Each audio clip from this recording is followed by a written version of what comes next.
Anong gagawin mo upang malagpasan ng isang mapusok na damdamin? Kapakanan lamang nilang aking hangad. Ako ang magiging hadlang sa kanilang kasiyahan. Maprotektahan lang sila. Handa akong labanan ng buong mundo. Makasama ko lang siya. Sa mundo ng pag-ibig, may mga patakarang ilalabag.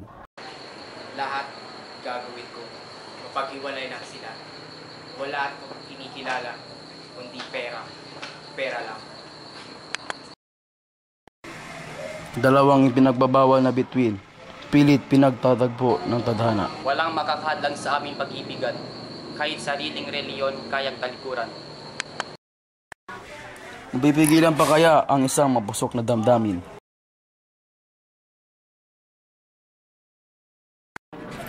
Abangan!